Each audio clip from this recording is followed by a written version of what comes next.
Urgência! Tem que fazer já, é agora, não pode ser para depois. Vambora, vambora! Sim, muitas vezes a vida precisa ser vista com o caráter da urgência. É interessante ver Provérbios 3:28, que fala da necessidade de ajudar o próximo.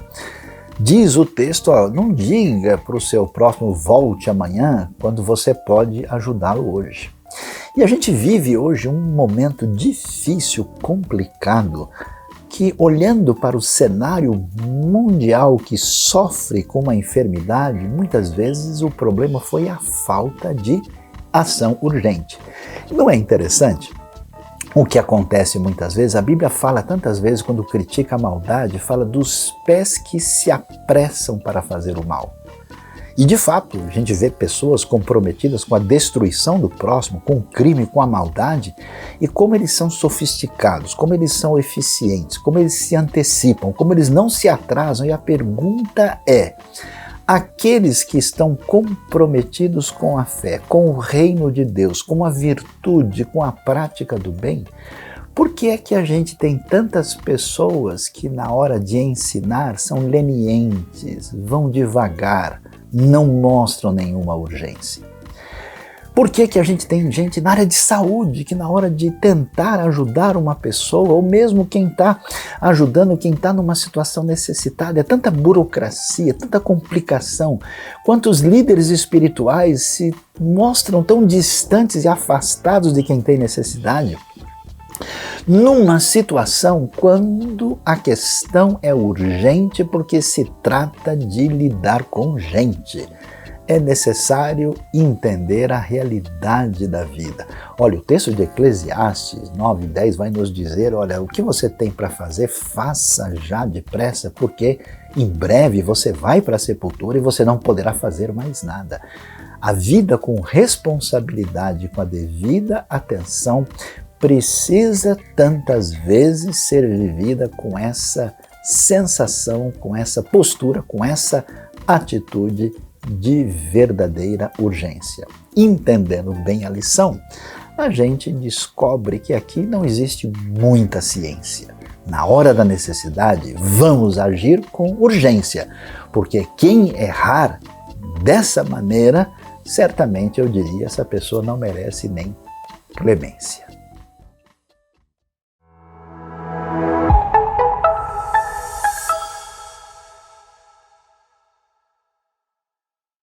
Olá, meu nome é Alexandre, estou junto aqui com a minha família para te convidar a participar da celebração da IBNU. Vamos juntos adorar e ouvir a palavra de Deus. Você é muito bem-vindo.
não me guio por vistas alegres. Não olho circunstâncias, não, não, não. Olho o céu, não me guio por vistas alegres. Não olho circunstâncias, não, não, não. Olho o céu, não me guio por vistas alegres. Não olho circunstâncias, não, não, não. Olho o céu, não me guio por vistas alegres.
Bom dia, irmãos.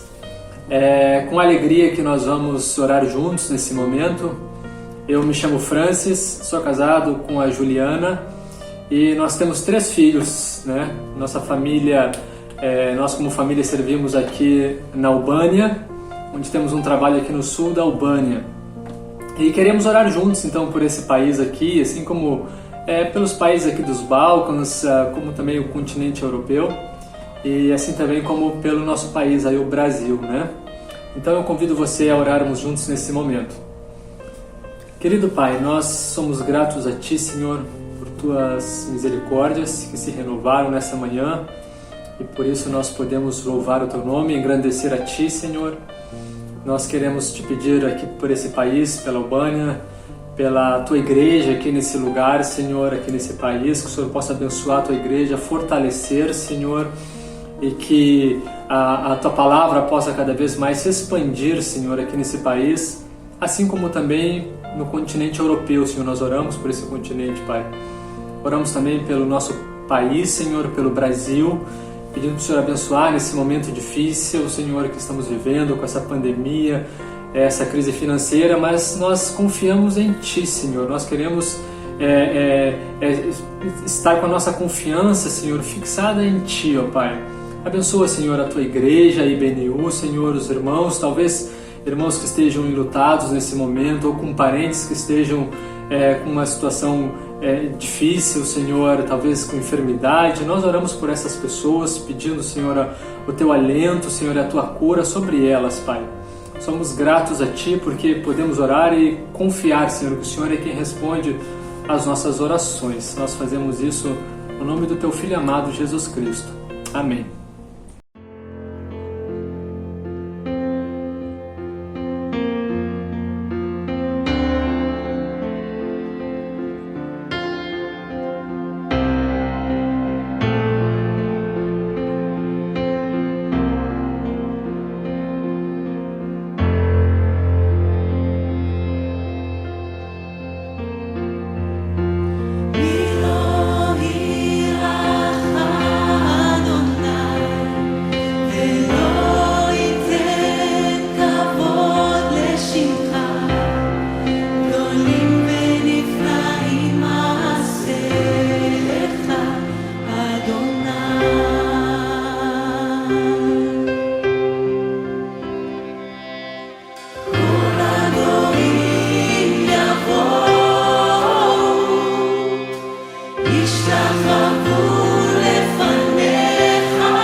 Na IBNU, tudo deve ser dedicado para o benefício do reino, inclusive o nosso universo digital. Então você que nos acompanha, vem aí algumas novidades no nosso Instagram, no nosso Facebook, alguns realinhamentos para que isso funcione da melhor maneira possível. Fique conectado e ligado com a gente. E chega agora uma grande novidade, o site reformulado, novo, com tudo que você precisa saber sobre a IBNU, está aí nesse novo site que você deve visitar e compartilhar. Muita coisa boa à disposição para a gente fazer diferença no reino. Preste atenção, acompanhe os detalhes das novidades do site IBNU.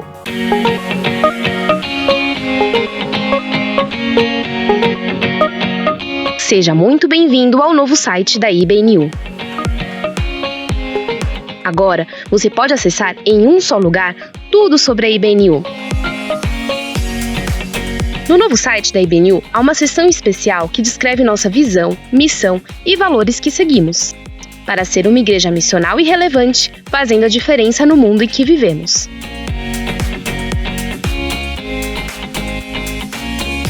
Separamos uma página especialmente para quem é novo por aqui e quer nos conhecer melhor. Neste site, você também tem acesso a todos os ministérios da IBNU, fazer parte da IBNU e dos ministérios de seu interesse. Outra parte especial do novo site é a página dos grupos IBNU, onde você consegue encontrar o geek da igreja que você mais se identifica. As mensagens, os ensinos, as reflexões, lives e demais conteúdos da IBNU estão concentrados em uma mesma página para o fácil acesso.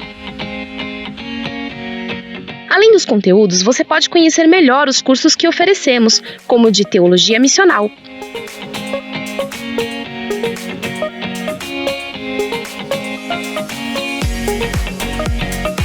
A página de contribuição contém todas as informações necessárias. E você pode conhecer os projetos com que estamos envolvidos para participar, seja contribuindo ou servindo. Agora, você consegue entrar facilmente em contato com a IBNU, mesmo morando em outro estado ou país. Visite o novo site da IBNU e fique sintonizado. IBNU, uma comunidade saudável para um mundo melhor.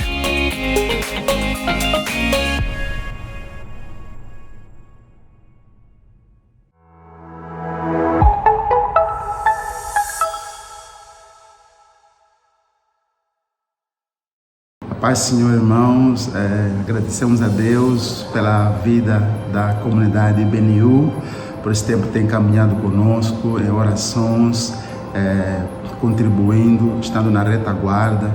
Louvamos a Deus, apesar da situação que está acontecendo aqui em Moçambique, os terroristas agora, no último ataque, atingiram uma região que tem muitos estrangeiros e alguns deles foram mortos por decapitação, mas diante de tudo isso, no meio da dor, temos visto a mão de Deus agindo nos deslocados, quando vamos dar ali alimentos, recebendo a palavra, o coração está aberto para ouvir o Evangelho, estão recebendo a palavra em forma de áudio, e grupo que era difícil alcançar, como os Muanis, os Macondes, mas agora estão abertos para ouvir a palavra de Deus. Nós louvamos a Deus por isso. Então, nós pedimos para que os irmãos continuem oração por nós, para que o governo possa ter estratégia para intervir nessa questão dos conflitos, orar também pela nossa segurança e para que Deus, de forma específica, nos dê uma direção, o que a gente deve fazer daqui para frente, como deve fazer. Nós cremos que Ele tem um tempo para todas as coisas, Ele continua no controle de tudo, diante de toda a soberania dEle. E a palavra de Deus diz: dê graças a Deus por todas as coisas, não somente quando está tudo bem, mesmo em momentos de dor. E nós louvamos a Deus. E nesse domingo de celebração, nós queremos terminar dizendo: Chikwembu, Chikwembu, Chinene, Chikwembu, Shikwembu shinen, shikwembu, shikwembu shinene, shikwembu shinene, Caína, oh Deus, oh Deus é bom, oh Deus, oh Deus é bom, oh Deus, oh Deus é bom, Deus é bom para nós. É nisso que nós cremos, que Deus é bom.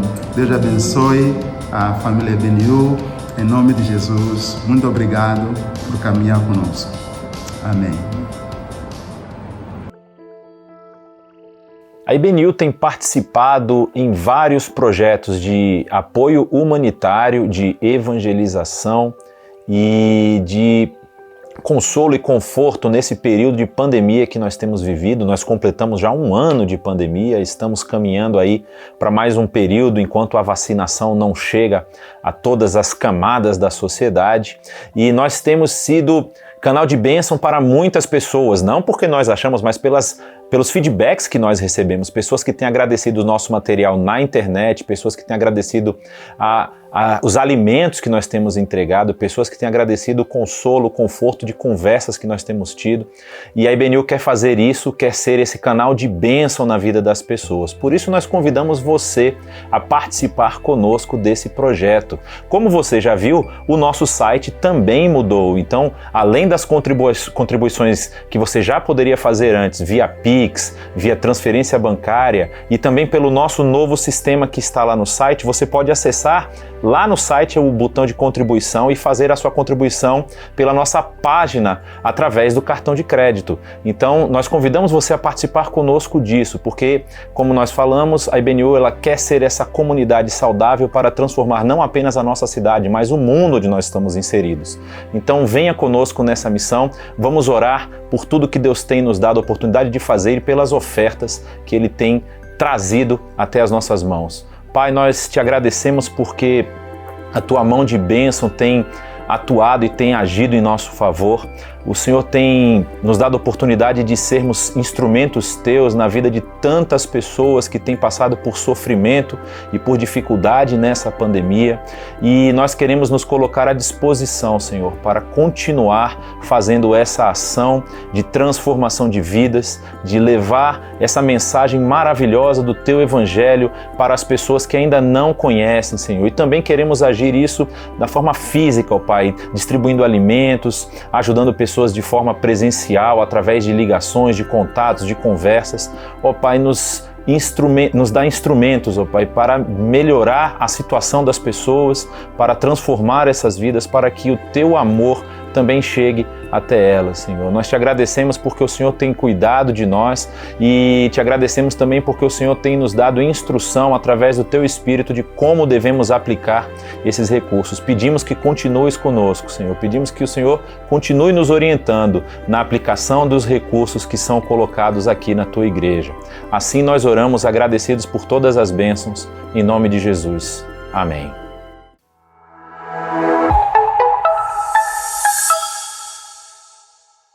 Com muita alegria, neste dia especial de gratidão, de adoração a Deus, de reconhecimento de que Ele é o Senhor, a quem nós devemos apresentar a nossa vida, o nosso coração, a nossa gratidão e celebrar o Senhor da vida e o Senhor da nova vida em Cristo Jesus. E hoje nós vamos prosseguir na nossa celebração refletindo sobre um texto de 1 Coríntios capítulo 3, e o nosso tema será: quando o servo não entra em ação, só há divisão e confusão.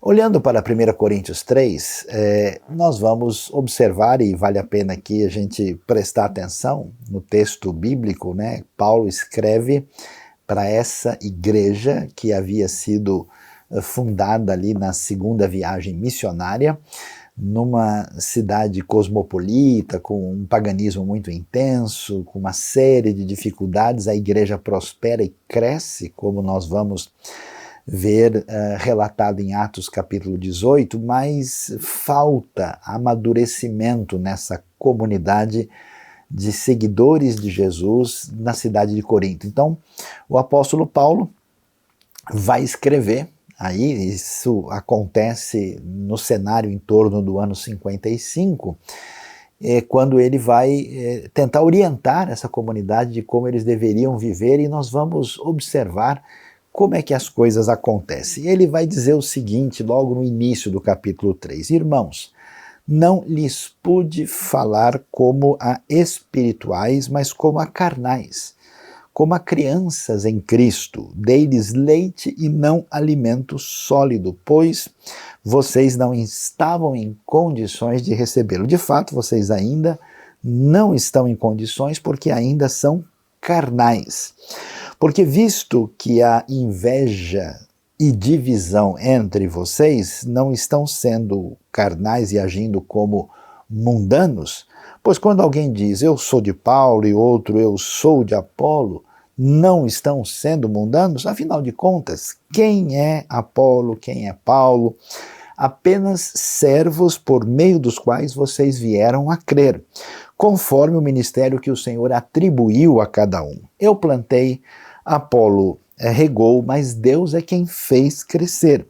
De modo que nem o que planta, nem o que rega são alguma coisa, mas unicamente Deus que efetua o crescimento.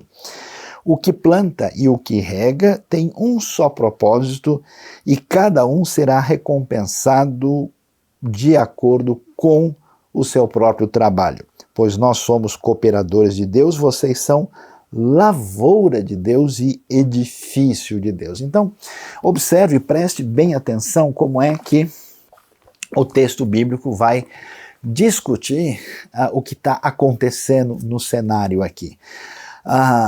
Nós somos chamados em Cristo não só a entender o plano de Deus, a compreender os ensinamentos, as diretrizes, as doutrinas que se revelam para nós da parte de Deus e que estão devidamente esboçadas nas Escrituras, mas somos chamados também a entregar ali o nosso coração, a nossa emoção, a nossa relação interpessoal. Por isso que a comunidade da fé é o ambiente onde as coisas acontecem, mas também somos chamados, e aí muito importante prestar atenção nisso, a uma condição de se apresentar como servo de Deus. Esse servir a Deus está, em primeiro lugar, ligado com a ideia de que nós devemos manifestar a nossa fé do ponto de vista da ação prática. É necessário que quem se apresenta como discípulo de Jesus manifeste concretamente, ele não é só um aluno, ele não é somente um pensador, ele não é só uma pessoa que apresenta ali uma disposição do coração voltada para aquilo que Cristo diz ou representa, ele é de fato alguém que serve. É interessante como essa linguagem ela é tão importante no Novo Testamento. Paulo gosta de se apresentar como servo de Deus.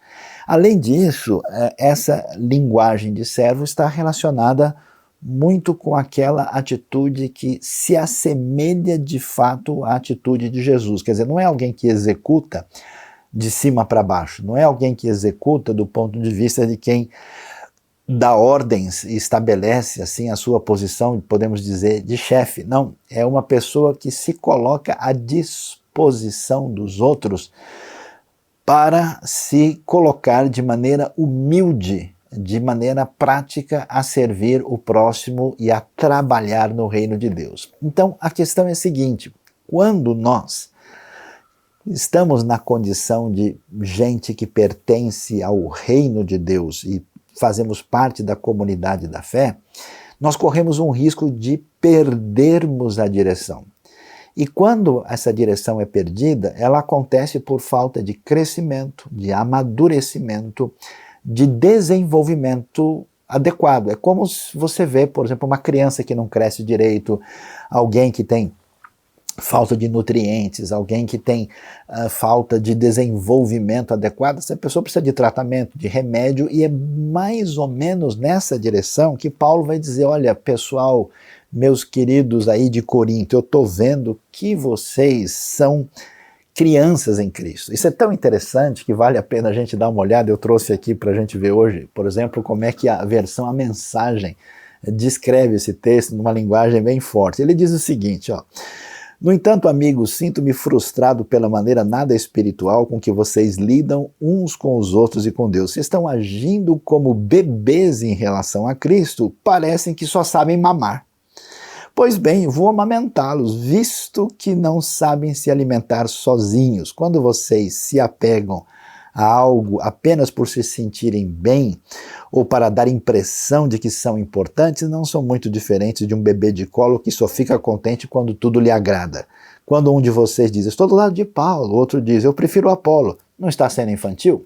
Então você percebe, existe uma trajetória, uma caminhada de fé que está ligada a essa vocação que o povo de Deus tem de estar em ação, de estar em serviço, de estar servindo. Quando o servo não entra em ação, a gente vai ver essa falta, né, de crescimento, essa gente sem noção que só causa confusão.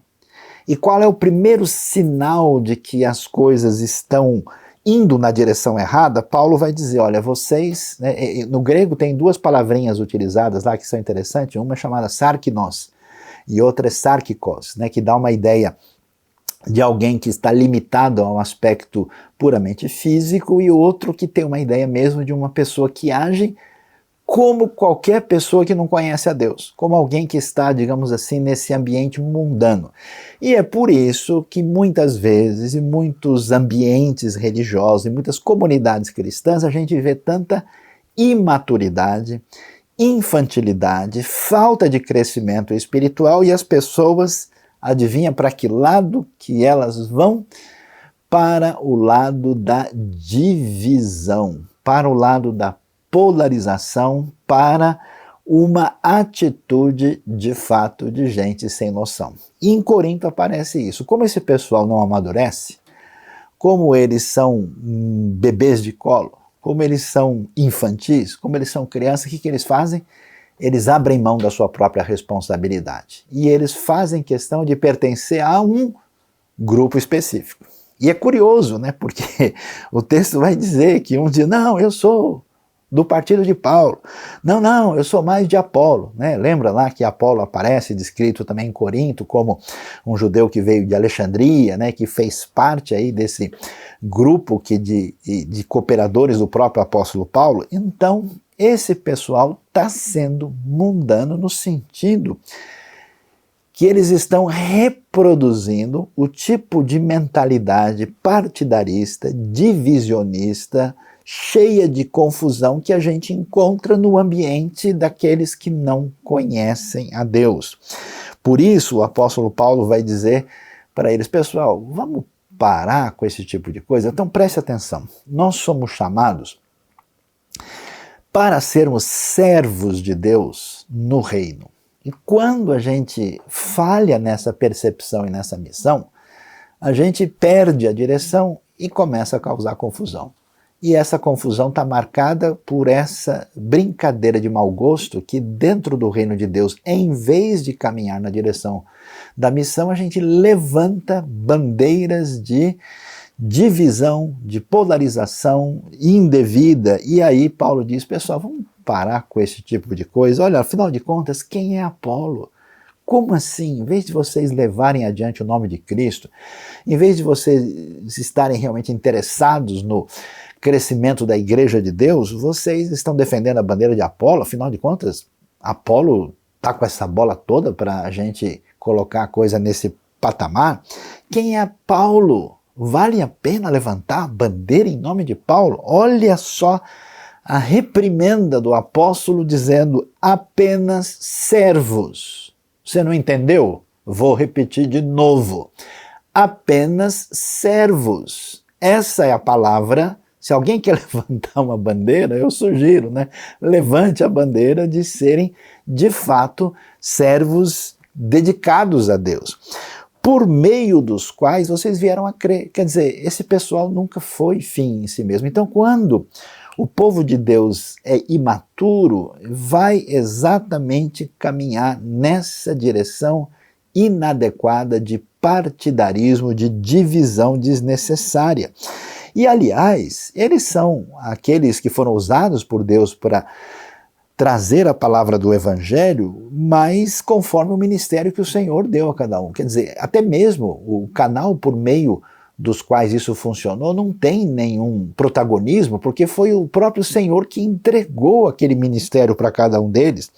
E, na verdade, em vez da gente ver esse campo dividido e minado, tem que ter uma visão mais ampla. E é interessante que agora Paulo começa a trabalhar com bastante atenção na metáfora que nos remete à realidade agrícola, à realidade de um campo, de uma plantação. E, aliás, é excelente isso porque, particularmente nesse ambiente, não tem ninguém que não vai entender a lição que o apóstolo Paulo quer apresentar. E ele vai dizer, então, eu plantei, Apolo regou, mas Deus é quem fez crescer. Quer dizer, veja quanta bobagem. Imagina até onde nós iríamos na nossa missão no reino de Deus se o povo de Deus deixasse de lado, né, vou falar uma palavra altamente erudita aqui, importante, né, as picuinhas, as coisas secundárias e irrelevantes, né, que eu percebo muitas vezes ganham um ar de protagonismo e um valor desnecessário enquanto a gente tem um mundo agonizando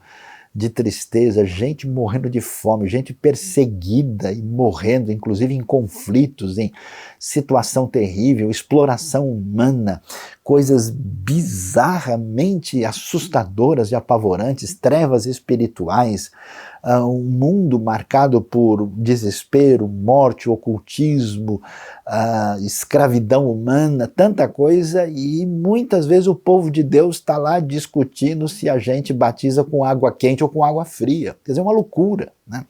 E aí o texto vai dizer, e Paulo diz, olha, vocês não perceberam que nós somos aqui, vamos assim dizer, lavoura de Deus, que na verdade nós estamos juntos, que não, Jesus não é exatamente um polígamo que tem várias noivas, ele tem uma noiva que é a sua igreja e que todos nós fazemos parte de um projeto só, que quando chegarmos na presença de Deus, Deus não vai ficar perguntando para nós exatamente qual é a especificidade da maneira como a gente entendeu que deve funcionar, por exemplo, a ceia do Senhor, que essa não é a questão mais importante. Então ele vai dizer o seguinte, olha, na verdade nem quem planta nem quem rega são coisa alguma, mas apenas, unicamente Deus, Ele é que faz a realidade da igreja, do reino crescer. O que planta e o que rega tem um só propósito e cada um, olha que interessante, vai ser recompensado de acordo com o seu próprio trabalho. Somos cooperadores de Deus, vocês são lavoura de Deus. Isso é muito importante, aí a gente começa a perceber algo que confunde um pouco a cabeça da gente. Tem muita gente que acha o seguinte, ó, se eu acredito na doutrina direitinho, tá bom demais.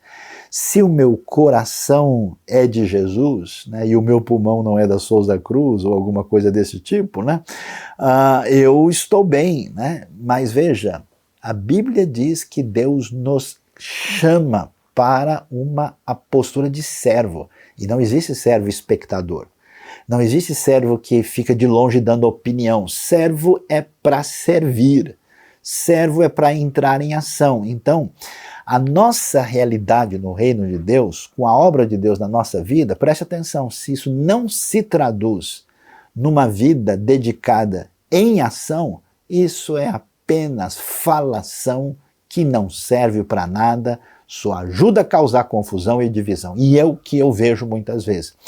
Gente inoperante, gente que não serve, gente que não se envolve, gente que não contribui, gente que não faz nada, só causa problema no reino de Deus. Está disposto a brigar, a levantar bandeira, a criar divisão, a criar confusão, porque não é um servo que deseja entrar em ação. E é interessante que se a graça de Deus atua na nossa vida, ela tem resultado prático. Não tem essa coisa de que, olha, se eu tenho fé, a questão das obras são irrelevantes. Essa fé ela é concretizada de maneira nítida quando ela se manifesta de maneira objetiva, como vai ensinar Tiago para nós, através das obras decorrentes de uma ação efetiva de Deus na nossa vida.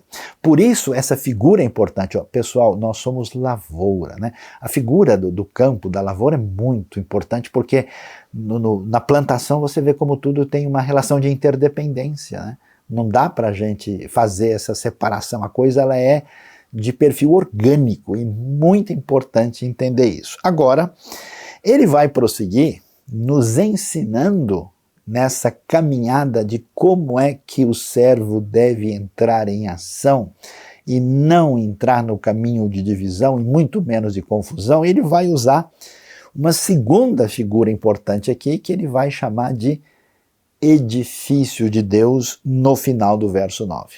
E aí ele diz, olha como é interessante, conforme a graça que me foi concedida, eu, como sábio construtor, lancei o alicerce, e o outro está construindo sobre ele.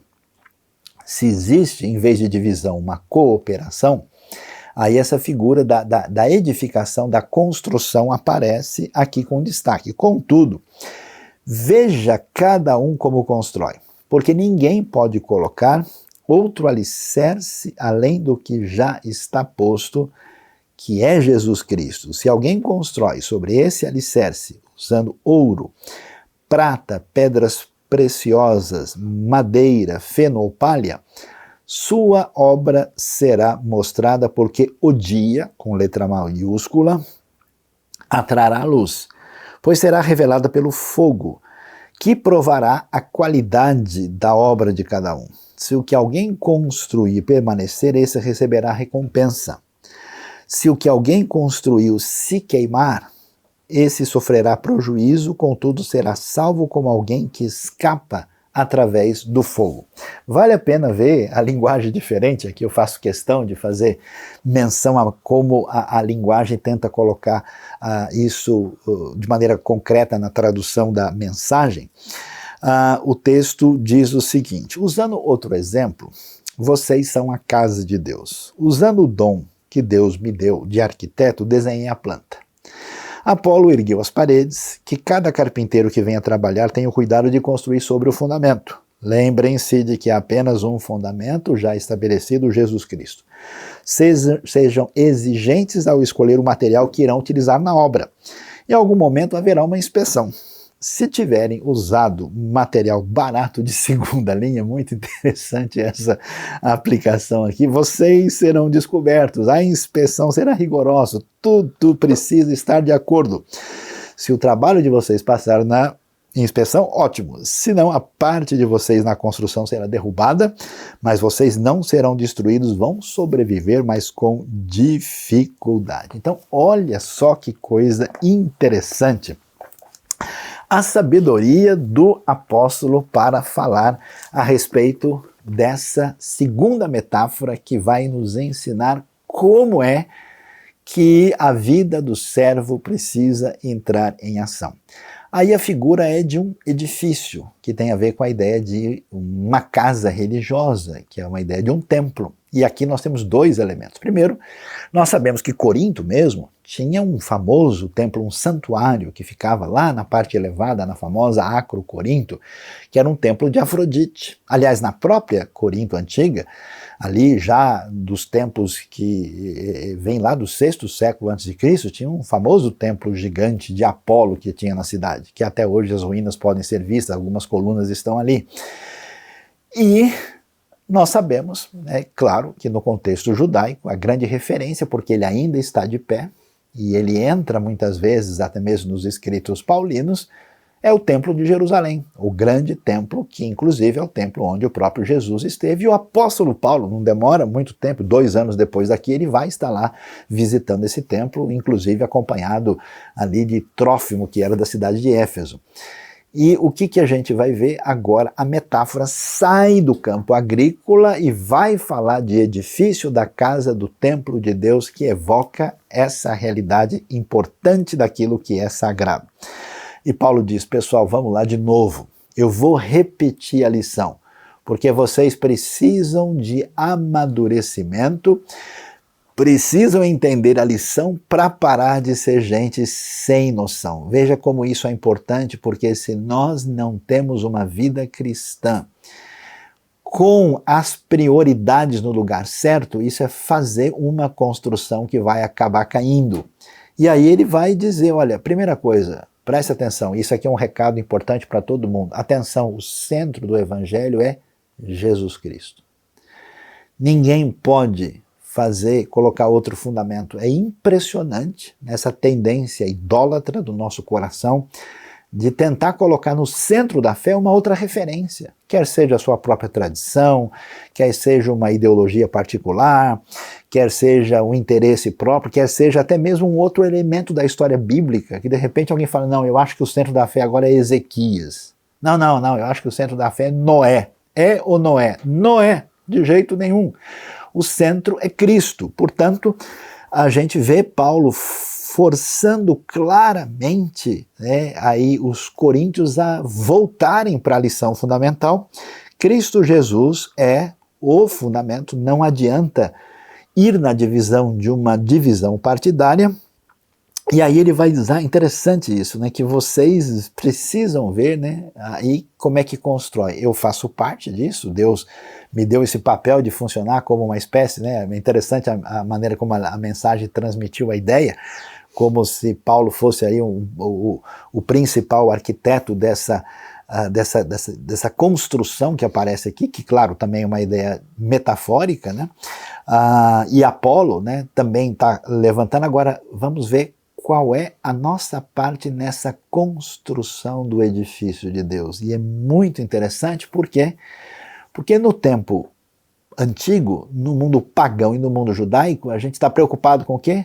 Com o templo de pedra, com o lugar da adoração, com a questão do templo físico, com aquilo que representa o lugar sagrado, com aquela realidade que envolve a nossa obrigação externa, o nosso formalismo de perfil ritual. Paulo diz, pessoal, o templo aqui está indo numa outra direção. O que Deus está querendo é ver como é que nós fazemos parte da construção de uma grande casa espiritual, que é exatamente essa realidade que tem a ver com a comunidade da fé. E então vamos ver como é que vocês fazem. Olha o que ele começa dizendo, vocês precisam ver como é que vocês constroem. Ele cita inicialmente o quê? Se vocês estão usando ouro ou prata ou pedras preciosas. Observe esses 3 elementos. Eles são elementos fundamentais da construção do primeiro templo. Se você for ver a descrição do templo de Salomão, muita coisa é de prata, muita coisa é de ouro, e a presença das pedras está lá, inclusive, ali no peitoral do sumo sacerdote. E está presente nesse ambiente, quer dizer, nós, assim como no templo físico, você tem elementos fundamentais e preciosos e diferenciados, como é que a gente constrói no reino de Deus? Através de ser servo. Ou se a nossa obra vai numa outra direção, que é madeira, feno ou palha, que são elementos que até parecem em certas construções de alguma maneira do mundo antigo, mas que não têm condição de ter durabilidade, continuidade e permanência. E aí Paulo chama a atenção dizendo, olha, nós estamos construindo na direção do futuro. Por que isso é importante? Porque a gente vive a nossa vida e às vezes está preocupado com o nosso interesse, nosso objetivo imediato, sem olhar para o futuro, e diz, olha, saiba que o que você constrói como servo, sem ser dominado por uma atitude carnal, que é uma atitude semelhante àquilo que as pessoas sem Deus nesse mundo egocêntrico constrói, e aí a gente começa a olhar qual é a nossa motivação. Por que você está envolvido com o reino de Deus? Qual é o seu objetivo na igreja? O que você está buscando? Ajuda? Protagonismo? Algum tipo de interesse particular? Ou você de fato está fazendo alguma coisa que passa pelo crivo da avaliação divina? Qual é a sua motivação? Por que é que você se envolve? Eu tenho visto pessoas, por exemplo, que estão envolvidas no reino de Deus, no ambiente da comunidade da fé, e de repente, sem mais nem menos, eles jogam tudo para cima, mostrando que a motivação não estava vinculada diretamente à missão em si. Paulo diz que havia um indivíduo chamado Demas, né, que era seu cooperador. Imagina o que é ser cooperador de Paulo. E um belo dia ele amou esse mundo à nossa volta, esse chamado presente século, e abandonou tudo. E aqui a gente vai ver que o dia, por isso letra maiúscula, que é aquela ideia do dia do Senhor, uma ideia que vem lá dos profetas do Antigo Testamento, é o dia do juízo de Deus, vai trazer a luz. Porque como o fogo está ligado com a purificação, o fogo está ligado com a ideia de juízo divino, vai chegar uma hora que tudo que as pessoas fazem no ambiente da igreja, da comunidade da fé, vai passar pelo crivo divino que tem a ver com esse povo, que vai provar a qualidade da obra de cada um. E a gente vai ver o que fica, né? Porque é muito interessante. Lembra de 1 Coríntios 13, né? Que se alguém, mesmo que ele deu o seu corpo para ser queimado e não tiver amor, nada seria. Quer dizer, o que realmente nós estamos fazendo no reino? Qual é o nosso objetivo? Isso está ligado com a ação do Espírito de Deus? Isso está ligado com algo que se opõe à inclinação da carne? Isso de fato tem a ver com o crescimento do reino? Isso está construindo o edifício? Isso está ampliando a lavoura?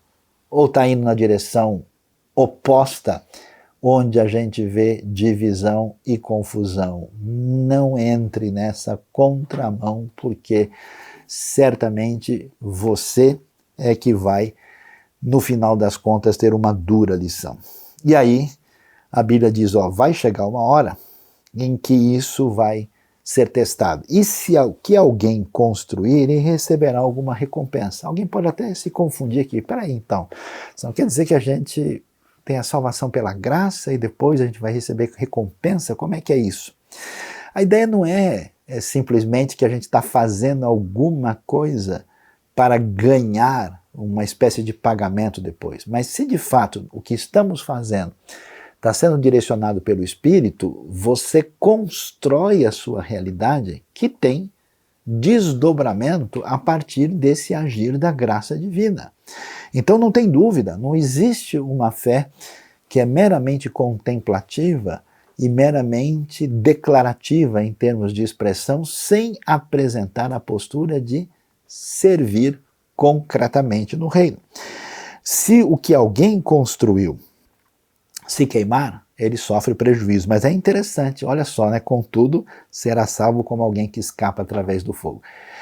O texto bíblico não detalha isso. Algumas pessoas acham que isso aqui é um momento particular no eixo da escatologia futura, né? Ou seja, se dividiu aquela ideia de que vai haver uma coisa que é chamada o tribunal de Cristo, que vai ser um julgamento das obras, é como se fosse um momento específico, né, diferente do julgamento final, quando aquilo que cada um fez vai passar pelo crivo para ver o que de fato subsiste como resultado dessa graça divina que se desdobra. Pode ser que alguma coisa venha acontecer assim, o texto não dá detalhes, ou pode ser que aqui, metaforicamente, está se falando do processo geral que se define na vida de uma pessoa diante da realidade de que um dia ele chegará diante de Deus. E aí a gente vai caminhando, e aí eu não sei se você quer continuar ouvindo a mensagem, porque agora a gente vai ter uma surpresa.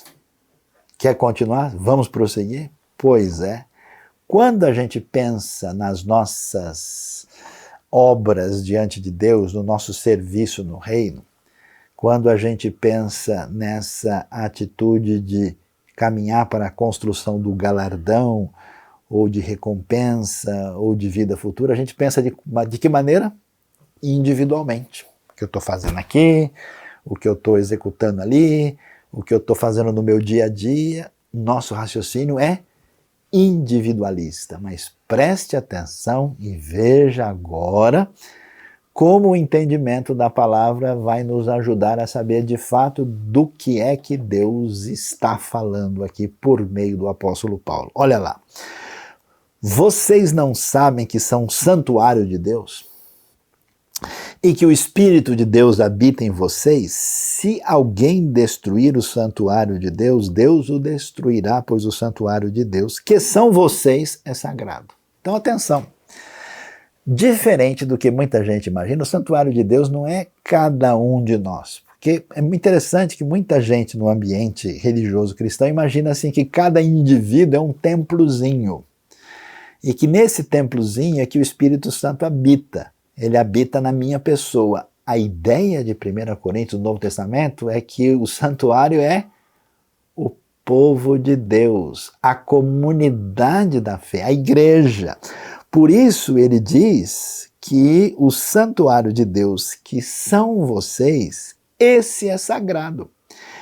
Isso está claro porque Paulo está querendo dizer assim, o pessoal da comunidade da fé em Corinto, vocês não estão percebendo que esse negócio de dividir o povo de Deus, de ficar brigando por causa de Paulo e de Apolo, que esse tipo de caminho é um caminho errado, vocês precisam ver que vocês estão brincando com coisa séria.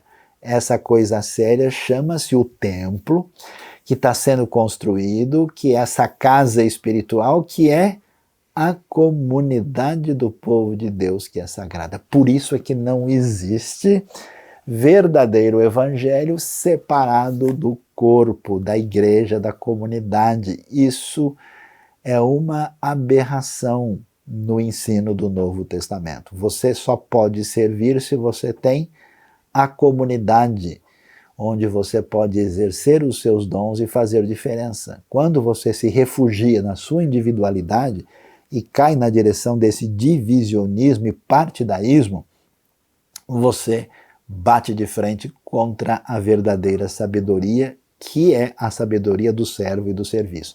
Dá uma olhada, por exemplo, mais uma vez é muito interessante ver a linguagem que a mensagem apresenta.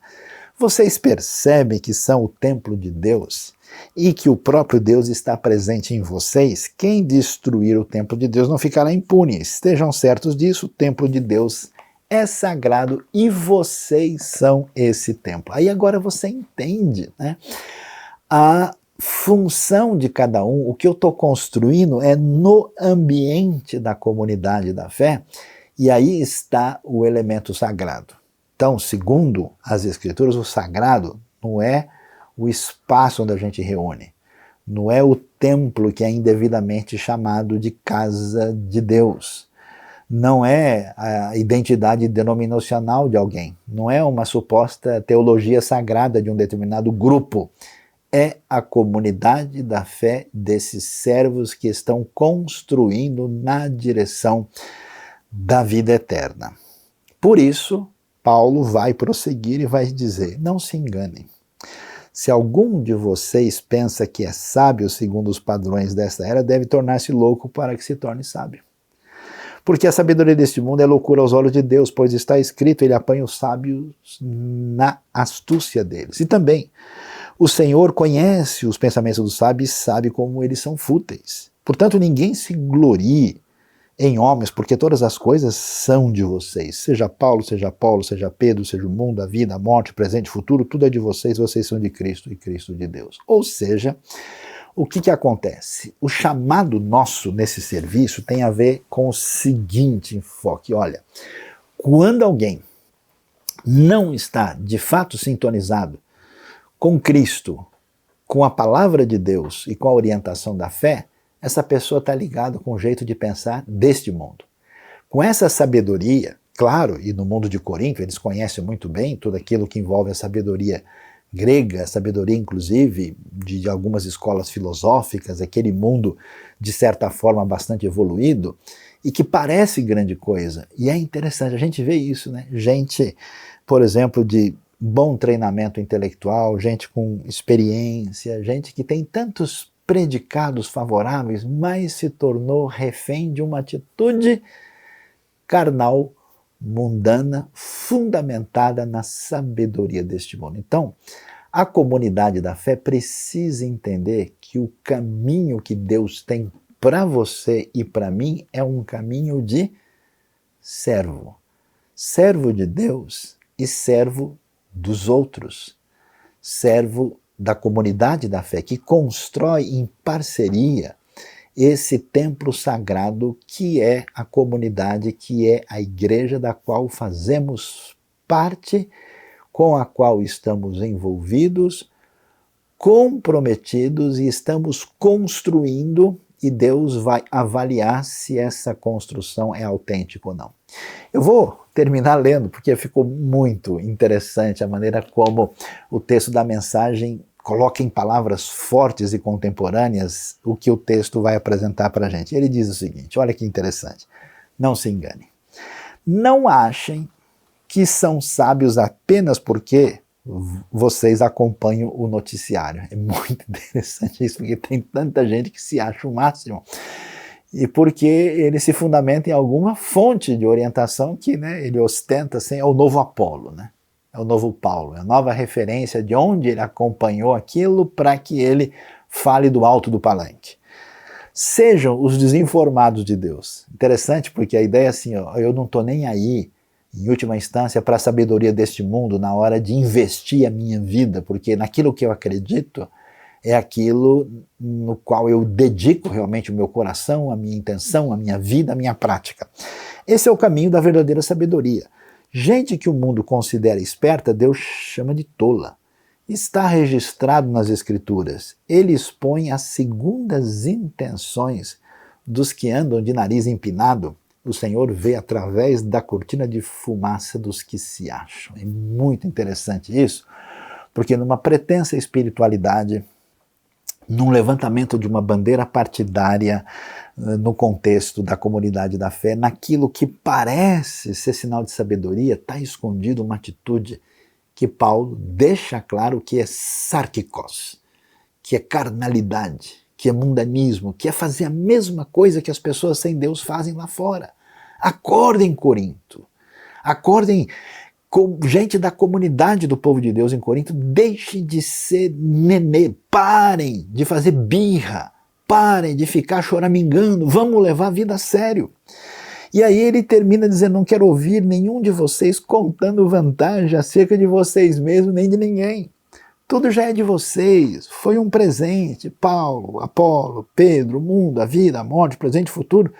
Tudo é de vocês que são privilegiados por estar unidos a Cristo, que está unido com Deus. Então hoje somos chamados ao amadurecimento, uma maturidade maior de olharmos para a nossa vida, dar uma olhada na nossa caminhada e fazer um exame próprio. A pergunta é, a gente tem amadurecido? Você tem crescido na fé? Ou você ainda está nessa pegada de se ligar em valores e direcionamento de vida que é exatamente como qualquer pessoa do mundo sem Deus?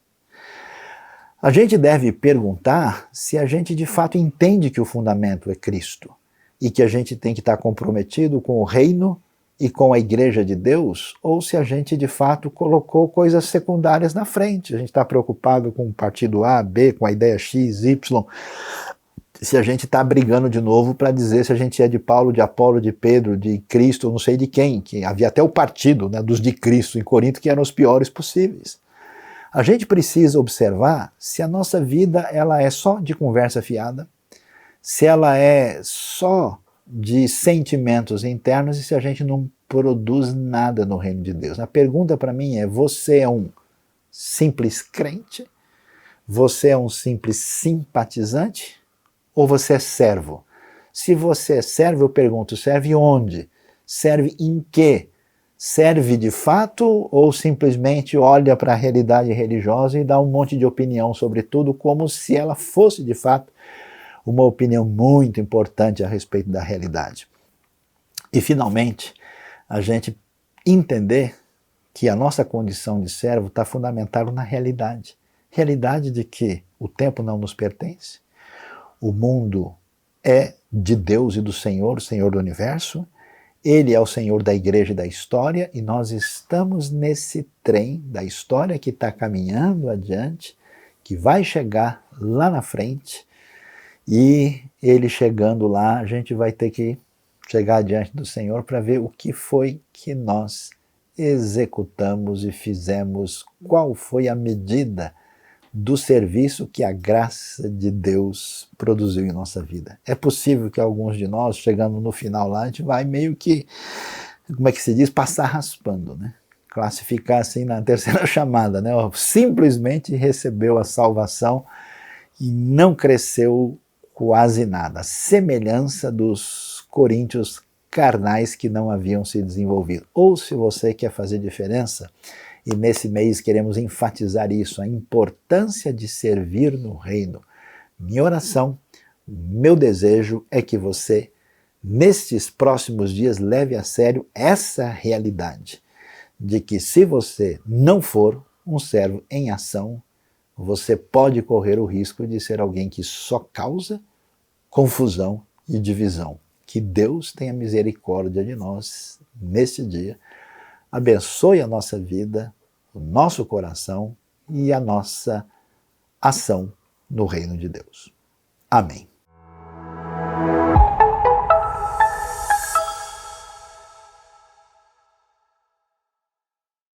Olá, amigos da IBNU e universitários.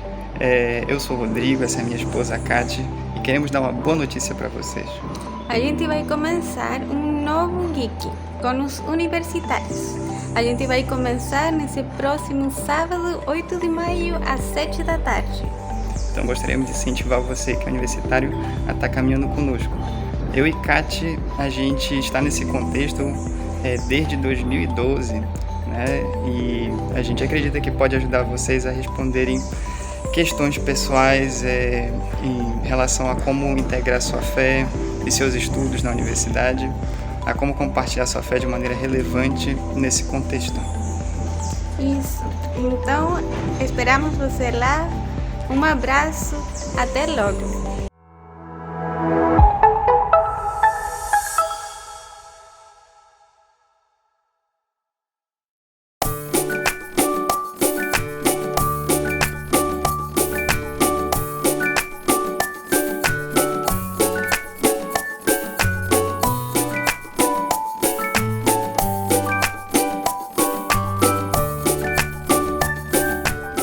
Olá, turminha! Tudo bem com vocês?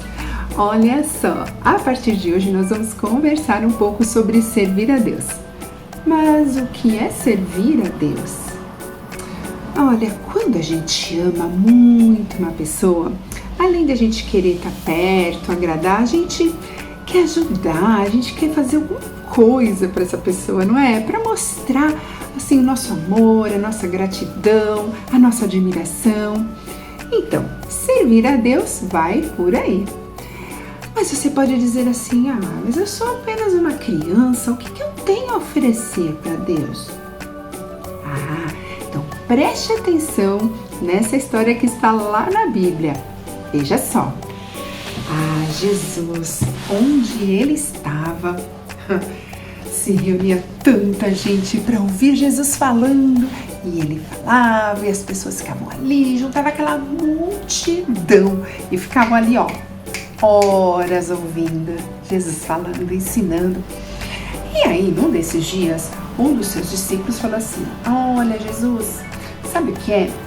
Já tá ficando tarde, esse pessoal deve estar com fome, então eu acho melhor o senhor falar para eles irem embora, porque eles podem passar assim em algum povoado aí perto, comprar comida. Sabe o que Jesus respondeu? Olha, deem vocês mesmos de comer para eles. Como assim? Será que Jesus não percebeu tanto de gente que tinha ali mais de 5.000 pessoas? Mas Jesus falou assim, o que vocês têm aí? O que será que tem? Bem, tem um jovem aqui que tem um lanche dele, 5 pães e 2 peixes. Então vamos lá. Traz o menino aqui. Olha só, o lanchinho dele, 5 pães e 2 peixinhos. Para umas 5.000 pessoas, 5 vai 2, sobra 3, vai para 4, 5, conta não fecha não vai dar. Ai, mas olha só o que aconteceu. Jesus pegou aquele lanchinho, agradeceu a Deus e pediu para o pessoal distribuir. E eles distribuíram. Sabe o que aconteceu? Todos comeram, ficaram satisfeitos e ainda recolheram o que sobrou. E sobraram 12 cestos. Uau! Pois é, queridos, olha só. Não sei o que você tem aí na sua mão, não sei o que você tem a oferecer a Deus. Parece pouco, mas o que importa é onde você deposita esse pouco. O seu pouco, nas mãos de Jesus, pode ser multiplicado de uma maneira milagrosa. Então, vamos colocar tudo o que temos, tudo o que somos, nas mãos do Senhor, para que Ele possa nos usar do jeitinho que Ele quiser. Vamos orar? Querido Deus, assim como aquele jovem que tinha apenas 5 pães e 2 peixes para alimentar uma multidão, nós queremos colocar o que somos nas Tuas mãos, para que o Senhor use da forma que o Senhor quiser. Que o Senhor nos ajude a Te servir de todo o coração. Nós oramos e agradecemos no nome de Jesus. Amém. Amém, queridos. Olha só, o nosso desejo é que vocês tenham uma semana muito abençoada. E não se esqueça de colocar tudo que você tem, tudo que você é, nas mãos de Jesus. Vamos servi-lo de todo o coração. Deus abençoe vocês e até o próximo encontro. Tchau!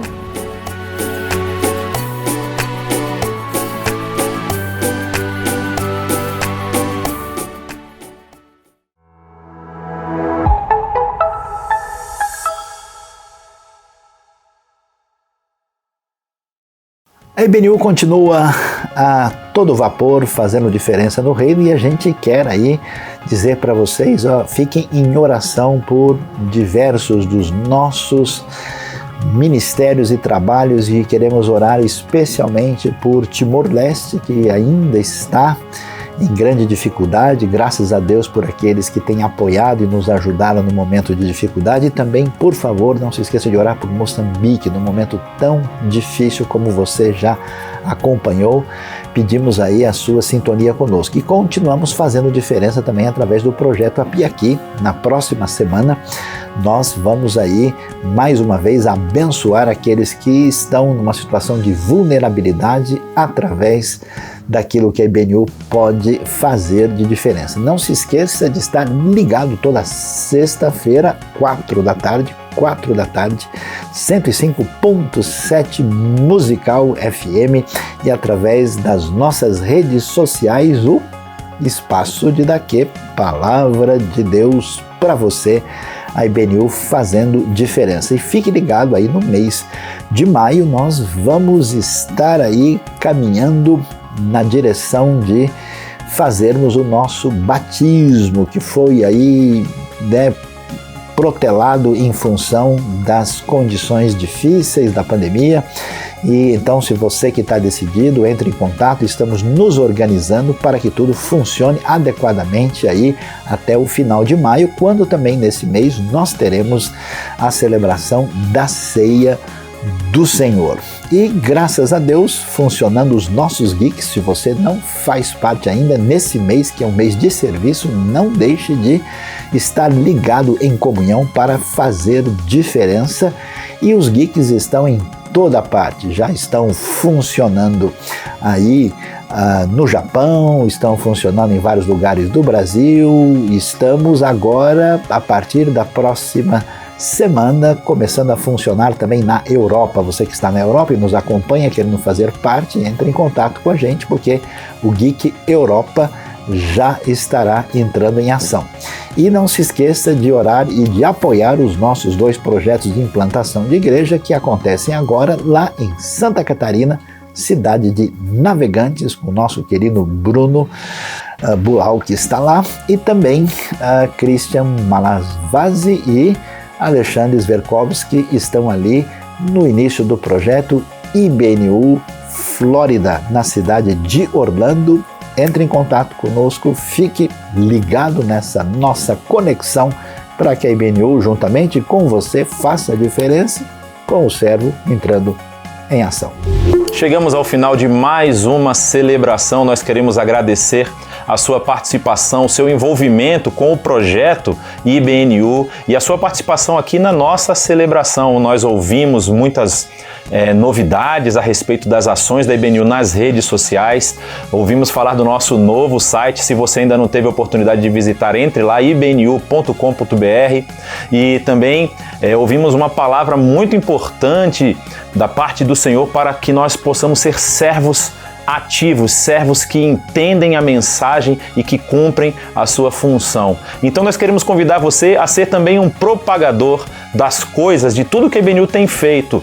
Acesse o nosso canal, se inscreva tanto no Facebook como no Instagram e nesse canal do YouTube, ative o sininho também para você receber as nossas notificações e compartilhe esse conteúdo para abençoar vidas. Nós pedimos que o Senhor o abençoe nessa semana, que você tenha uma semana na presença dele e semana que vem estaremos aqui no mesmo horário. Nos vemos lá.